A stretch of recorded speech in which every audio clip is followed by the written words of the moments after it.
Shalom Ouvracha, mes chers amis. Le 23e jour du Homer, qui sont 3 semaines et 2 jours, il y a quelque chose ici aujourd'hui, une force de combativité qui est très importante.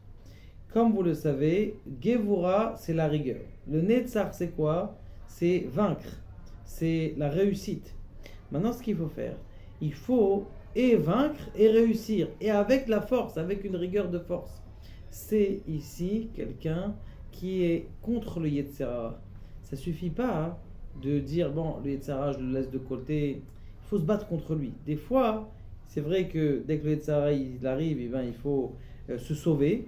Mais des fois, il y a des choses que tu peux l'attaquer. Tu dis, non, je vais l'attaquer, je ne vais pas le laisser se relever celui-là. Par exemple, tu t'interdis à la maison de rentrer une certaine chose. Il y a des gens qui retombent toujours dans la même histoire. Tu fais attention, tu le mets ta barrière à l'intérieur de ta maison et là, tu fais en sorte que ça ne revienne pas encore une fois. Tu as fait une erreur une fois, fais attention de ne pas retomber. Dis à ce jour-là, j'ai fait une erreur et quand tu écris, eh bien ça fait en sorte que tu vas te rappeler de cette erreur et tu ne vas pas retomber. Et ça, c'est une chose qui est très importante ce jour-là. La deuxième Nekuda qu'il y a dans ce jour-là, c'est Kabbalat Isurim. On sait très bien que des épreuves qu'un homme il a, ça peut lui faire acquérir énormément de choses. Il est marqué, Rabbi Shimon Bar Yochai, il dit 3 cadeaux Dieu a donnés et il ne les a donnés qu'avec des épreuves. Laquelle? C'est la Torah. Celui qui veut acquérir la Torah, eh bien il faut le faire avec des épreuves. De venir en Eretz Israël, oh combien ceux qui sont montés en Eretz Israël sont au courant qu'il faut avoir des épreuves pour atteindre l'étincelle de cette terre-là, et le monde futur. Donc quelqu'un qui souffre aujourd'hui dans ce monde-là, qui sache qu'il est en train de grandir et en train d'acquérir et la Torah, et Eretz Israël, et le Olam Haba. Chaque épreuve, elle est là pour nous faire grandir. Comme vous connaissez cette histoire du Rachash, qu'il y a un monsieur qui a dit j'en peux plus, je suis en train de souffrir, je vais aller voir le Rav. Et bon, il est arrivé chez le Rav, il est tellement fatigué, il s'est endormi.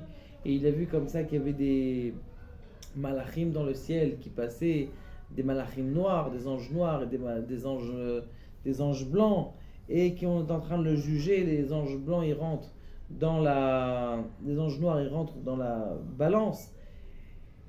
Et malheureusement, ça alourdit. Bon, les anges blancs, ils rentrent et ils rentrent dans la balance et ça fait just, vraiment, c'est égal, pile au milieu. Bon, a priori, on dit à ce monsieur-là, on est désolé, mais la balance, elle tend un peu plus vers le côté des péchés. Alors, il lui dit le malach, il dit, mais attendez, est-ce cet homme-là, quand il a fait ses mitzvot, il les a fait avec difficulté? Ou du oh là là, il avait mal au dos, il se tournait comme ça, il allait chez le docteur tous les jours, il a souffert. Alors les mitzvot là, elles valent 100 fois plus. Juste il a dit ça, boum, toute la balance est tombée du côté des mérites. Et Baruch Hashem, grâce à ça, cet homme-là, il a arrivé à réussir à passer son jugement. Il se réveille et il va voir le rachat. Je dis écoutez Rabbi, vous m'avez déjà répondu, c'est pas la peine. Je vous souhaite une bonne journée. Donc ça veut dire que BMT, les épreuves, ça a une valeur incommensurable et que chaque épreuve, elle te donne un zéchout, un mérite que dans les mondes supérieurs, on ne peut pas comprendre. Baruch Adonai, Amen.